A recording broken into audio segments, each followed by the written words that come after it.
Stories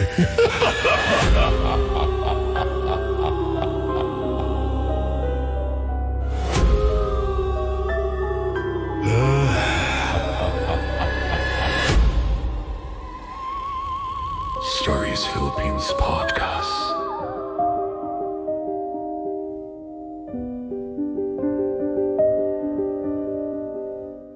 A shiver slides down your spine when you picture the world through another person's eyes. Someone whose job is to see everything, but who is noticed by almost no one. It's something we rarely think about, isn't it?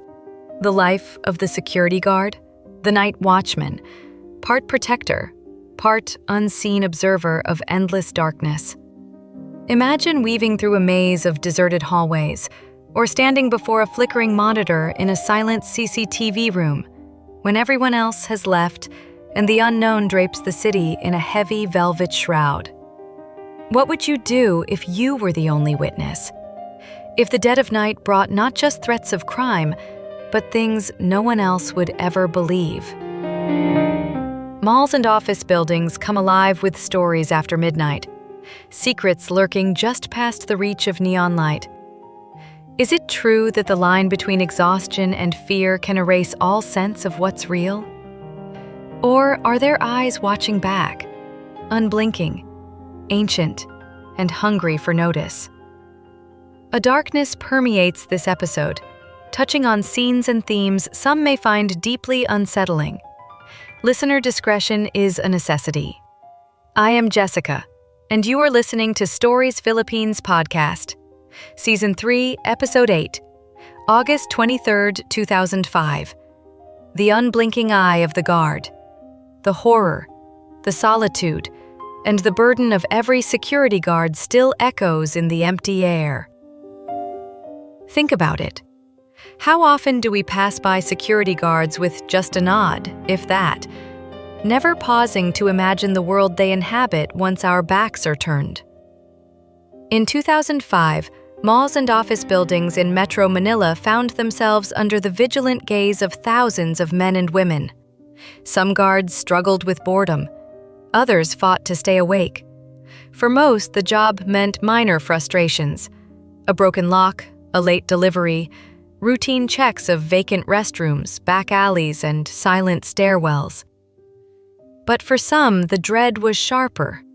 A fear not of robbers or vandals, but of invisible presences whose domain was the deep night. They say that every building keeps its own secrets. Let's go deeper. The sprawling structure of a mall in Mandaluyong, with its labyrinth of service corridors, back exits, and eerily empty floors after closing time. Security guard Joseph, on his second month at the post, found that fear could eat away at the walls of routine. 24 years old, a father of one, he'd left a provincial life for city work and only realized too late that the midnight shift brought more than the promise of overtime pay. That night, the rain hammered the roof in constant rhythm. The sound would lull most people, but not guards, who must remain alert. Joseph's shift began at 10, the closing hour, when crowds fade and cleaning crews mop away the day's noise. By midnight, only the low hum of generators and aircon remained, a soundtrack for thoughts that wandered too far from comfort.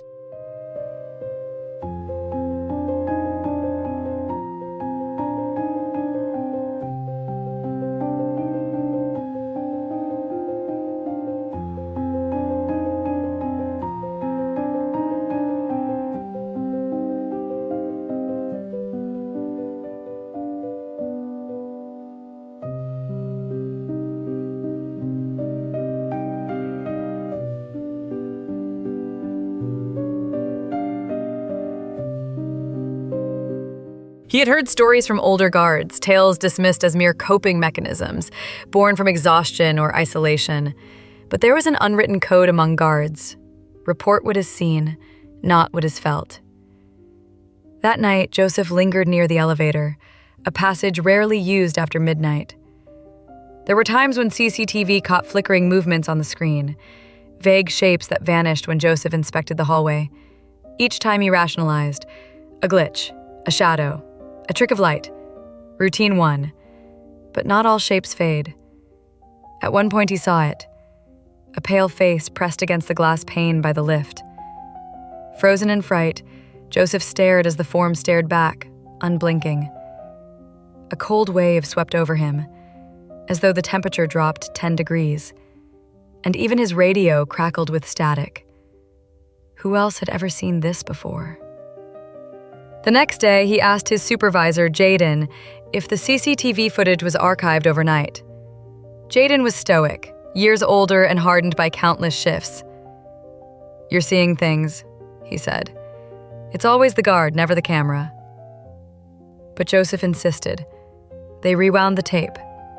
Nothing. The footage was clean, except for a 2-minute slice of distortion, black and grainy. Jaden looked at Joseph silently before closing the archive. "Go home. Rest. You need it." Joseph never spoke of it again. The world of mall or corporate security work, especially in 2005, was woven through with similar stories. A security guard posted at an office in Makati on one dry season night claimed that footsteps echoed through the marble floor even when the cleaning staff had left hours before. He would see a hand pressed against the frosted glass door just above the CCTV's field of vision. Calls to the Central Security Office yielded unsettling responses. No one else appeared on the live feed, and the production floor was unequivocally abandoned. These moments built what every security guard in the city both feared and dreaded, the sense that their isolation was not safe, but invaded by presences unseen. The isolation of the night watchman is not unique to the Philippines, but here it takes on a deeper shade of fear. Consider the watchmen of ancient Europe, standing sentinel over medieval walls or plague-ridden streets. Their job was not just to prevent crime, but to announce the hours, to push back the fear of the formless dark, which was believed to be a time of demonic influence and ill will. In the Philippines, the fear is more directly rooted in the land. The belief is not that the devil roams, but that the original inhabitants of the earth, the spirits, the elementals, the things that were here before the Spanish ships and the American malls, reclaim their space when the lights go out. The empty office building, erected on reclaimed land or old farmland, becomes a cage for the present and a stage for the past. The guard is the unwilling audience.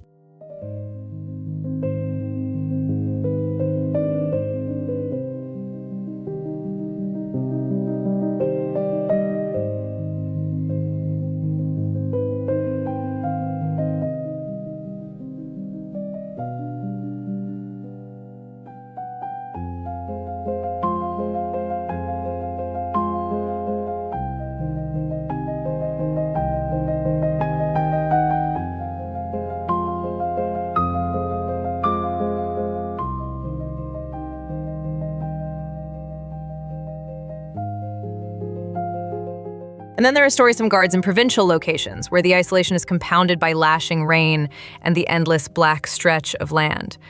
In Palawan, Kuya Among worked as a relief guard, a temp, working only occasional shifts at a secluded resort still under construction. The beach glowed in moonlight, but the guard's outpost stood furthest from civilization, a barong built near the workers' tents, with only wind, rain, and the sound of distant waves for company. Among was on night patrol. The rain battered the roof. Sleep evaded him. He placed drinking glasses under leaks in the galvanized iron to catch the water, lulled by the tapping. All at once, the leak stopped. The silence deepened, and Among realized that the water in one glass was oily and foul-scented, not like rain at all. He held the liquid in the palm of his hand, confused. A flashlight beam revealed the unthinkable. Crouched on the rooftop was a massive figure, slick and black, peering down with lambent eyes. Among fired 2 warning shots. The creature scrambled off, its movements unnatural, leaving the workers in terror for the rest of the night. Among never went back to that post. The incident was whispered about, but never officially reported. The resort finished construction, but some locals said that the land had never been truly cleansed, that its old spirits merely retreated further into the trees, waiting for another visitor the darkness could claim. This massive figure, reminiscent of the kapre, the tree-dwelling giant of Filipino folklore, is not a gentle pipe-smoking myth in these stories, but a primal, territorial horror. It is the spirit of the old forest, angered by concrete and steel, and the security guard, with his uniform and flashlight, is its most accessible intruder. What is it about security work that attracts stories of terror? In a BPO office along Ayala Avenue, the fusion of fluorescent light and digital surveillance turned the graveyard shift into a phantasmagoria. Guards, often dozing off in their CCTV rooms, compared notes. Midday shadows moving against glass doors when all personnel had left. The echo of footsteps that stopped just short of their own post. A curious, recurring detail. Chills coursed through their bodies, as if cold fingers brushed their skin. The retired guards in these offices hesitate to talk, but when they do, their accounts converge in an unsettling way. None of them ever wanted to be left entirely alone again.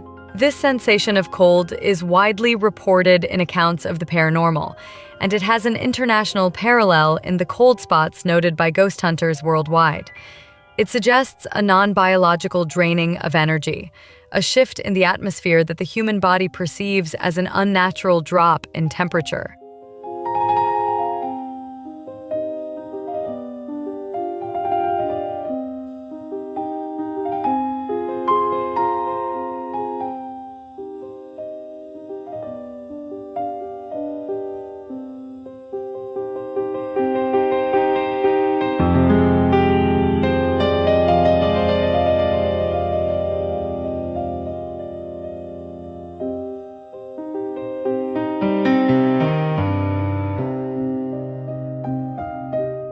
The immense psychological strain always walks hand in hand with supernatural dread. Security guards, tasked to notice the smallest deviation from routine, are forced to re-examine their own perceptions. Are these simply side effects of sleep deprivation? Hallucinations born in the soft hours between 2 a.m. and sunrise? The human mind, when deprived of sleep and subjected to sensory isolation, is known to manufacture images, sounds, and the profound feeling of being watched.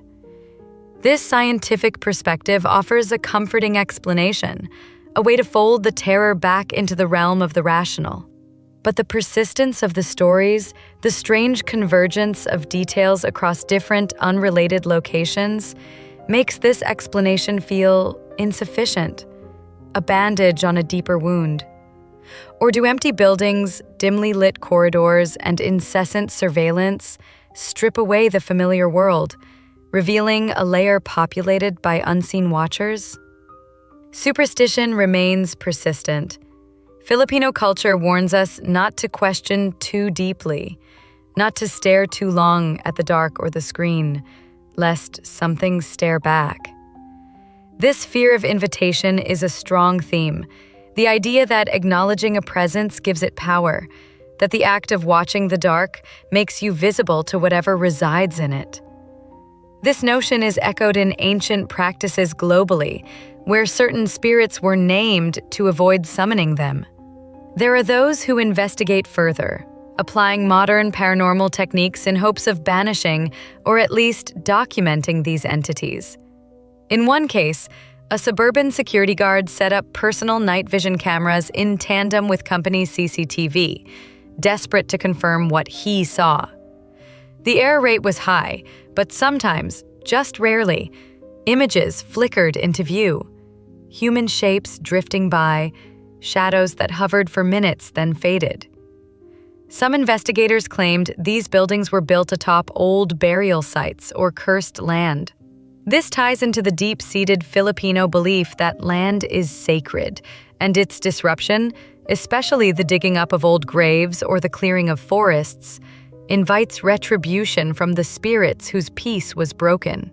Theological reflections on this fear often center on the concepts of unclean spirits or demonic oppression.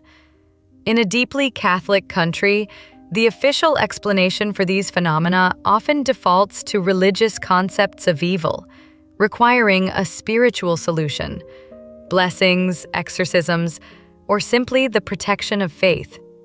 For a guard in the dark, a simple rosary or a whispered prayer can feel like a far more potent weapon than a baton or a radio. It is the ultimate acknowledgement that the threat is not physical, but purely spiritual, existing outside the boundaries of his job description.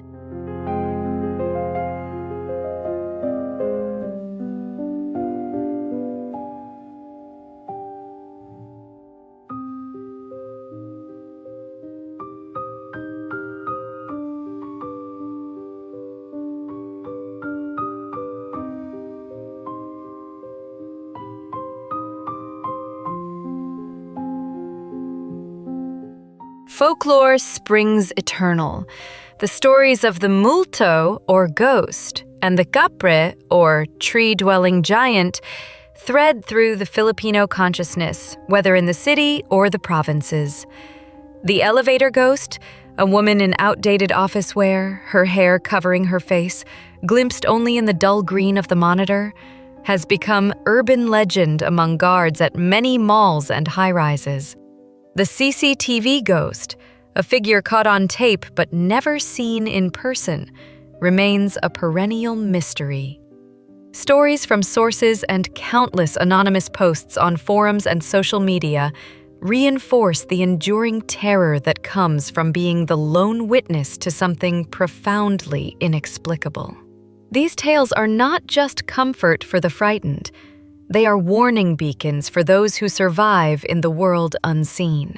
A guard's role exists in the threshold between safety and shadow, and every story, every account, is part of a larger struggle to hold that line against what darkness brings. The solitude of the job becomes a burden, where the line between protecting the property and protecting one's own sanity blurs and eventually breaks.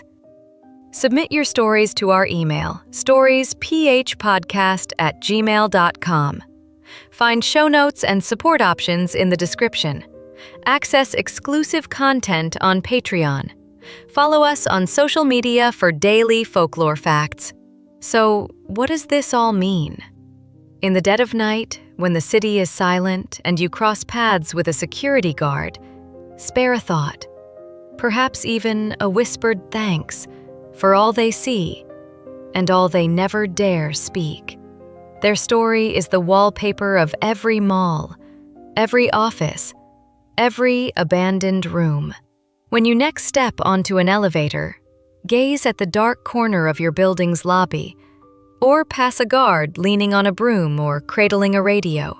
Remember that some eyes never sleep. Some eyes see what should never be seen.